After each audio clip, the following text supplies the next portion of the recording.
Hello there, wonderful people. Welcome to this little full moon reading that I have for today on March the 25th, 2024. So we've got three cards that we're going to look into for this reading. First of all, there's a big apology. I was supposed to be doing this live over YouTube Live, which is a format and a program which I'm not incredibly used to, and YouTube decided to not let me post my video for some reason. I couldn't get any visual on there, and it wouldn't let me allow it. So I had to end that stream. So if you join me live for the stream, I do apologize. You're gonna have to catch up on this old format, but I'll try to get my technical head into gear for the next time, and I do apologize for that if you wanted me to do a one card pull for you, but maybe that has to be another time. I'm not 100% sure what that's about, but anyway, let's dive into this reading. We got three powerful cards all upright today, and the most powerful the first card is the Devil card. So we're going to be looking into this is an energy of how we get trapped, how we are addicted, what are our negative habits in life, and how those negative habits really keep us stuck and attached to the superficial aspects of ourselves. So if in your life right now you're getting a deeper clarity about what might be an habitual way of thinking or habitual way of acting in your life that you know is part of your tendencies to avoid going deeper and avoid having a little bit more of a more spiritual and honest connection to yourself. The devil has come to highlight that dishonesty and help us get a little bit honest. So the nakedness of the two figures in the picture are about getting honest and about owning those darker habits, those darker addictions we have, those darker tendencies to fall into routines and patterns that no longer serve us, that keep us a little bit more superficial in our lives in general.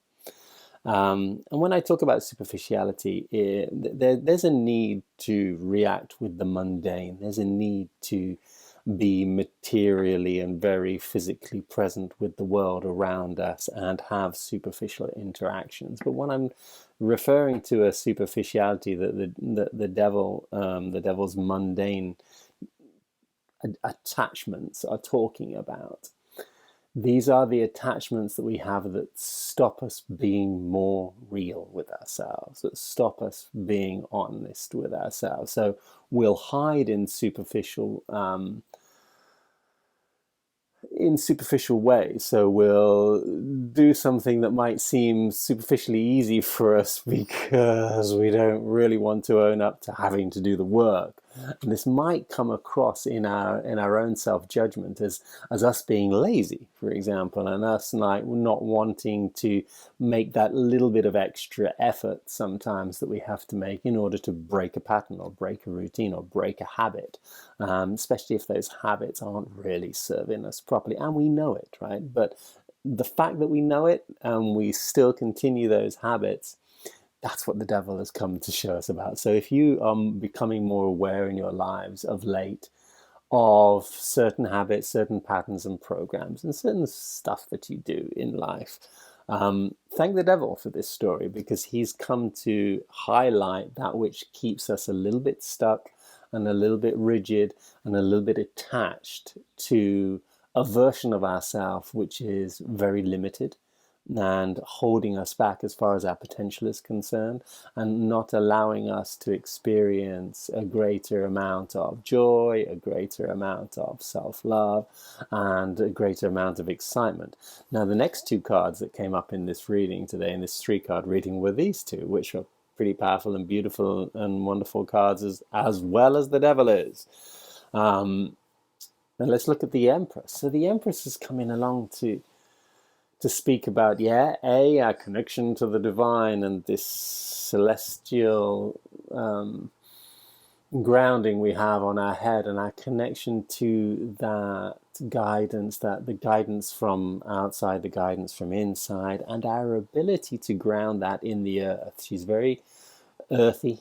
She's the earth queen in a way because she has her feet on the ground, but not really because of this, because she represents this awareness that we are just beings of channel, or beings of potential channeling higher to the lower. That's all we are. We are just a channel. That's all our existence can be seen as. A channel for what? A channel of energy from one space to another, from one dimension to another, and we manifest it through our thoughts and feelings and actions, and we manifest it through our excitement and our passion. We manifest it through the expression of ourselves and whatever we imagine that to be. So let's take that back to the devil. And are we expressing ourselves on a deeper, more honest level? Are we being really true to ourselves, or are we just expressing a version of ourselves that we've been taught, that we've got into the habit of expressing? Or are we sharing ourselves in a way which is comfortable because we know it and we're used to it and we can do it on autopilot without having to make an effort to switch the autopilot off? And are we just expressing an aspect of ourselves which is a lesser, more constricted, more held back, more unexciting in some ways version of ourselves?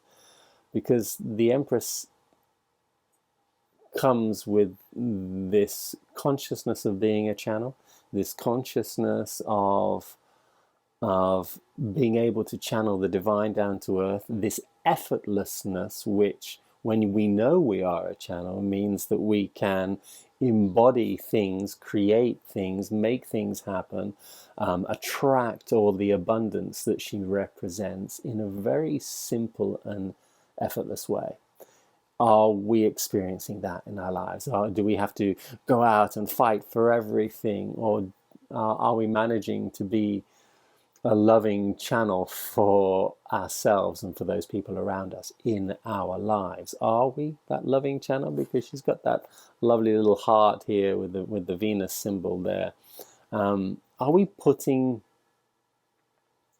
the divine above the matter? She's surrounded by this abundance of life and nature, and yet the symbol represents putting the divine before matter, or having the consciousness to give more importance to the higher self, this guidance that we know we are channels for, over what stimulus and what material distractions might be pulling us to focus on and telling us is more important.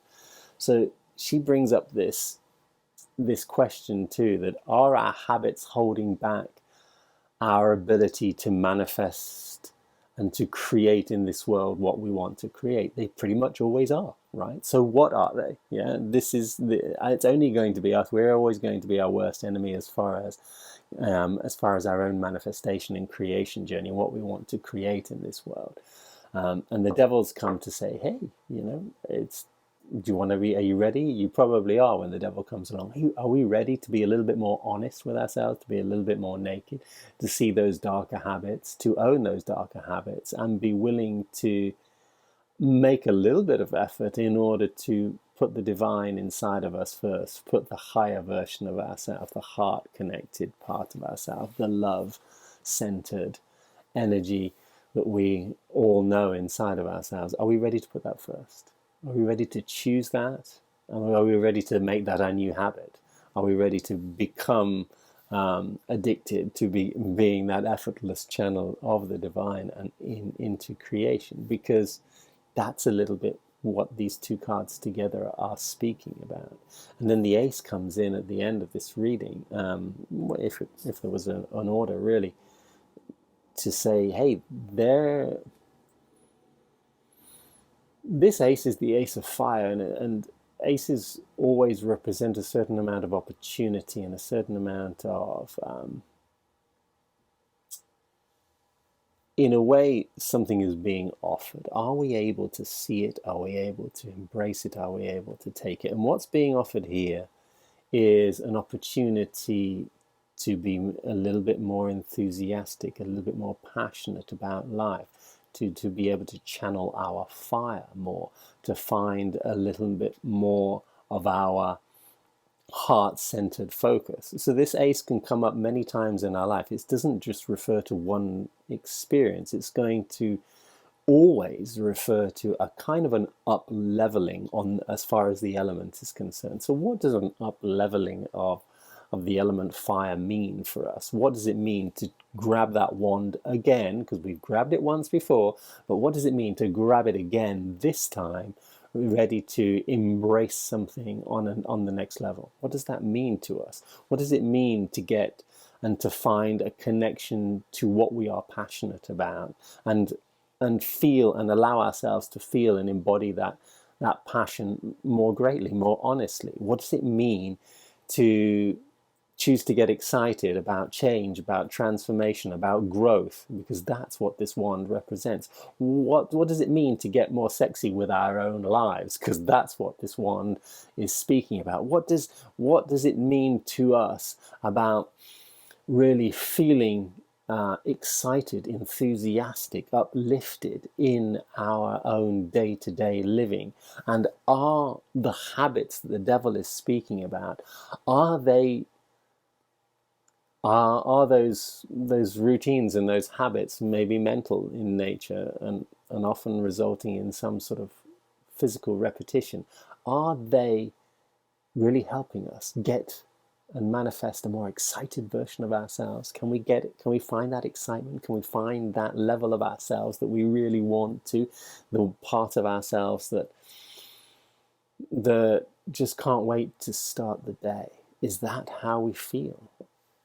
And the devil is really highlighting some aspects of our life that are tying us to what in essence is an obstacle to that excitement, and an obstacle to the effortless creation that the Empress is there for. This Empress energy is the most incredibly receptive feminine energy, and the Ace of Wands is this very masculine hand of God coming out and giving us an opportunity. So it's saying that, hey, can we find that receptivity, the receptivity that we need in order to embrace a quality that we have, and make that quality manifest in the world through our actions? Can we do that without too much effort, through choice, through conscious decision, and through the knowledge and through the awareness that the devil has come to share with us about how certain habitual repetitive patterns that we choose to do because they're easy, because they make us feel kind of good in a sort of superficial way, can we drop some of those? Can we become aware of some of those? Can we choose differently? Can we take off the chain that attaches us to that more stagnant, holding back, restricted energy that the devil has come to highlight in our lives? Can we do that so that we can embody more abundance? This is a very general message, but you've got the idea of this message for each person is to make it a little bit personal, to make it as personal as possible, to find those tendencies, those addictions that we might have. And when we catch ourselves becoming aware of them in our own nakedness with ourselves, to say, no, I don't want to make that choice today. And it might be a little bit of effort not to make that choice, because that means you're not having that ritualistic comfort that you might be accustomed to. You're not being spoon-fed that little bit of honey that feels sweet for a moment. No, but we know deep down is just making us more apathetic or more lethargic in life, and less excited and less inspirational for ourselves.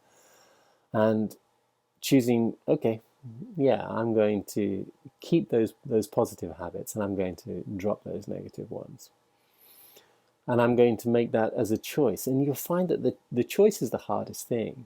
And sometimes it's a choice about saying no. And yet the Empress is this quality of us to say yes to something. But in essence, but the devil comes first in this story. It's about the devil is saying, hey, you need to understand what you need to say no to so that it becomes really easy to sit down and say yes to what you know very obviously you need to say yes to. I hope this has been a good reading for you all in this wonderful full moon. Um, I do apologize for those who wanted to join me live, and I tried, but my technical capabilities are still lacking. I'll get there eventually, and I might start to do these full moon sessions over a different platform that I'm a lot more comfortable with, because YouTube Studio is not always a very helpful platform. But anyway, much love to you all as always. I'm just blabbling on about my failures. I wish you all a fantastic 2 weeks until the new moon, if you're going to join me for a new moon reading as well. But all the best if not. And yeah, get in touch and share your comments and thoughts and ideas, and click that subscribe button if you desire to be alerted to more of my babbling. Much love to you all.